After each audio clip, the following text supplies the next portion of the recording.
I want you to listen. If you're here listening, please make sure you subscribe, like, and comment. But also put a 1 in the chat if you're hearing me well. I want to make sure you hear the content. But I want to play something from James Whiskey Soldier that kind of gives you a little information about how you look at polls, what polling will tell you. And I also want to tell you one of the things that he's now saying is something that we're going to talk about in greater depth tonight. But as the weeks go on, in terms of where I think the race is going, he's hitting the nail on the head. And I think what he says is going to surprise many of you, whether you're a Trump supporter or a Harris supporter. So just hold on to your horses. You have to start telling your MAGA family members, and you know the ones I'm talking about, that 2024 is going to be a landslide and not some giant conspiracy. The mainstream media is not going to report on it because they can't, and the major polling firms are not going to report on it because they can't. The reason they can't is a term called probability. Now, probability polling relies on taking a subset of the population, applying mathematics and statistics to that subset, and making an educated guess as to how a majority of the population is going to vote. Now, that is a very rudimentary breakdown of polling, but it will suffice for my explanation. Okay, before he goes into it, thanks, Erica. Thanks for being here. I'm glad that you're here, rocking with me. Spread the word for us a little bit. So James Whiskey Soldier kind of tells you something that I think should be earth-shattering to you if you're not watching this. He says that Kamala Harris and Tim Walz are going to win this election in a landslide. And I agree. Boom. And he's going to lay out some reasons why, and I'm going to add to some of those things here, but I feel confident enough now, yes, with only 50 days left in this race, to say it out loud. And I told you all last week, if you watched my content, I was looking at numbers, I was looking at trends, I was talking to people on the ground in both campaigns, because I have contacts in both, and what I'm seeing and what I'm witnessing, and you can tell by the reactions of the Republican Party and Trump supporters, this election is about to be a blowout. And that's something that the modern mainstream media are not telling you. They're not showing you, because I told you, if you watch my content from 2 or 3 years ago, that mainstream media and the 24-hour cable news service is invested in playing you about horse races when there are none.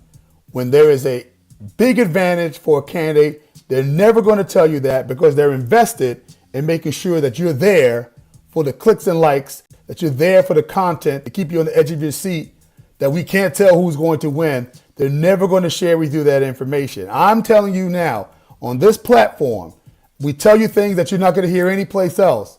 And I'm now joining up with people like James Whiskey Soldier, some other people who are sort of outliers on TikTok and outliers on YouTube and outliers on other platforms.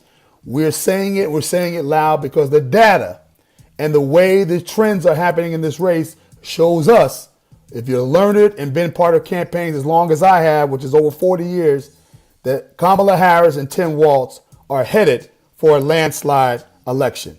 Stay tuned. It's much better at determining the national popular vote, but it is absolutely terrible at weighting the states and the Electoral College, because the United States is effectively broken down into 11 or more separate subcultural regions. This problem has been getting progressively worse the last few years, and it is at a fever pitch right now.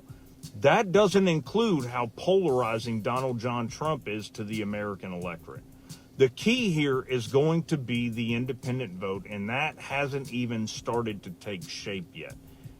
My friend Kathy, Cannon's Fodder, if you're not following her, you absolutely should be, has a great take on this from a historical perspective. But here's what a lot of folks aren't taking into account right now. You could not pay left-leaning independents to vote for Donald Trump. Undecided independents haven't been paying attention yet and won't be for probably another 30 days or so. And they're going to be so off-put by Donald Trump when they finally do start paying attention that they're almost guaranteed to vote for Kamala Harris. Now, it's important what he talked about. He talked about independence, right? And if you watch my commentary, I've been talking about independence for as long as I have had breath, and have been doing this kind of outreach and this kind of platform. Independents are the key to Donald Trump winning election. As I told you all here, in 2016, Donald Trump won a narrow victory against Hillary Clinton because he won independent voters, right? And it was narrow. His vote total was narrow. Donald Trump has to win independents. And he hasn't won them since 2016. In 2018, right? What did we talk about? In 2018, what are we talking about? We're talking about him getting independent voters and in 2016. In 2018, in the midterm elections, what happens? Donald Trump loses in the midterms. Why? Because Republicans do not win independent voters. 2020 race. Did Donald Trump lose re-election because of voter fraud? No. Donald Trump loses in 2020 because of he did not win independents. In 2022, remember the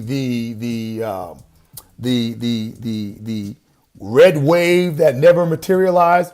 Why did it never materialize to hit the shores of America the way Fox News said, and the way Newsmax said, and the way all the other conservative pundits said? Say it with me as a choir who's on key and singing their best notes ever. Republicans did not win independence. It's as simple as that, folks. And he had been ahead with independents against Joe Biden. But when Kamala Harris entered the race, it flipped. And now, as James Whiskey Soldier is saying, the left-leaning independents are all voting for Kamala Harris, which is why you see her numbers starting to grow. She's getting closer to 50%. One poll has her at 50% and 51%. And while Donald Trump is stuck at 46, 45, his high has been 47. He can't move because independents have not even talking to him. And according to James Whiskey Soldier, some of those independents have not even started paying attention yet. And when they start paying attention, what are they going to see? An unhinged Donald Trump who has failed to expand his coalition to include a big tent to bring people into his camp, to bring people into his base and increase his numbers. He's been just going off the hinges, just attacking.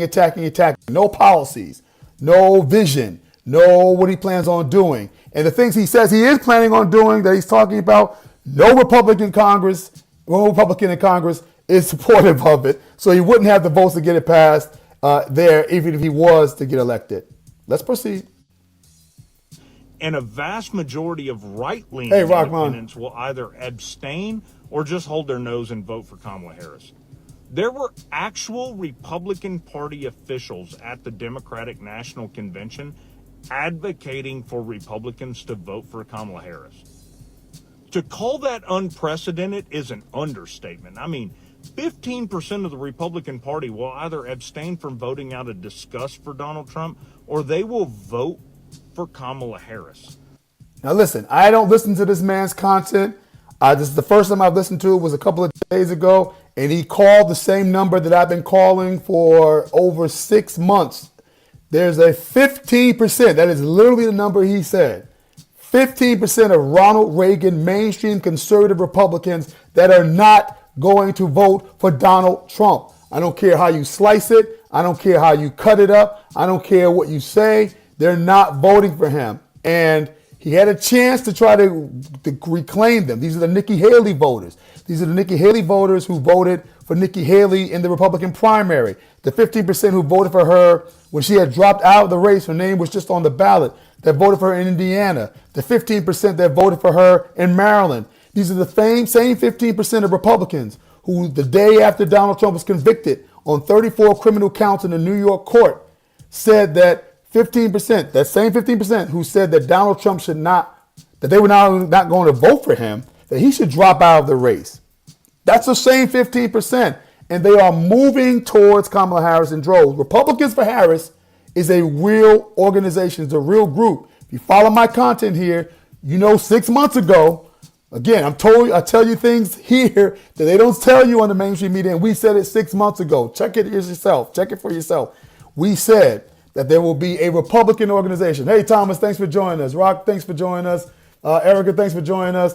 We said quite emphatically, right, that there would be an organized Republican group that would be well-funded, that would be large and in charge, that would have a real part of the campaign from the Democratic side. And who did we say was going to be in this Republican for Harris group? We said it was going to be former members of Congress and their staffs who left Congress rather than be under the presidency of Donald Trump in 2016 and in 2018 and in 2020 and 2024. Heck, Ken Buck, Republican from Colorado, gave 2 weeks notice and left Congress this year rather than run under the banner of MAGAism and his party, right? We said who else was going to be part of it? The Never Trumpers, obviously, right? The Chris Christies of the world, the Christine Todd Whitmans of the world, all those other folks. We said they were going to be part of it. We also said that there were going to be people from the Trump administration because 65% of Trump appointees and people who worked in the executive office have said that he is unfit to serve as president again. But now we've been surprised by others who have joined the Republicans for Harris, right? It has been staffers from the Reagan administration, staffers from the George H.W. Bush administration, staffers from the George W. Bush administration, staffers from Mitt Romney's staff, staffers from John McCain's staff, right? Staffers. Real Republicans who've been Republicans a lot longer than Donald Trump has been a Republican have balked and ran away from him, right? And are now supporting this. Let's just keep listening going forward, just a little bit longer. Opinion polls are absolutely not equipped for taking that into account when they're weighting their numbers. Opinion polls are weighting the independent vote based on historical trends, not on the last 3.5 years of Donald Trump's repugnant behavior, his indictments, nor his declining mental health. Now, I live in Kentucky, and I'm not even sure if Donald Trump can carry this state right now, and we're still 60 days out. Donald Trump will not carry Texas. He will not carry Florida. He will not carry Pennsylvania. He will not carry North Carolina. He will not carry any of the battleground states at all. He will not carry many of the Republican strongholds, and he will most certainly not win the 2024 election. The difficulty is going to be in convincing his most ardent supporters not to become violent as a result, because Donald Trump is not going to accept the results of the 2024 election. His pathology and his narcissism will not allow him to accept the results of the election. Fortunately, though, in approximately 60 days, the United States is going to be able to move past Donald Trump. Okay, so you heard that here. Now listen, I'm not somebody who's going to say that Donald Trump is going to win Kentucky. I'm not even willing to say he's going to win Texas and Florida. But as I said when we started off having this conversation, the fact that he's this close in these states that were written off as late as 3 months ago is proof that there is something building here. My man Rockman said it best on a live we were on together on TikTok. He said there's something building here that the mainstream media does not want to say is happening. And I agree with him. And there's been more evidence since that TikTok that we did together that is exactly what's happening here. There is something building here that the mainstream media is not going to tell you is building because they are invested in a horse race. They're invested in saying this thing is tight. They're invested in saying this thing is going to be, neck and neck until election night. That's how they sell advertising. That's how they get ads. That's how they keep you viewing them, whether you're on the right or on the left. This is Curious Formula, and you're here on Wednesday Night Live. One thing for me. Well, I want you to do 3 things for me. I want you to subscribe, like, and comment below. Be a member of this channel. Hit the notification bell and to let you know when we go live. We go live every Wednesday at 9:30 p.m. Eastern Standard Time.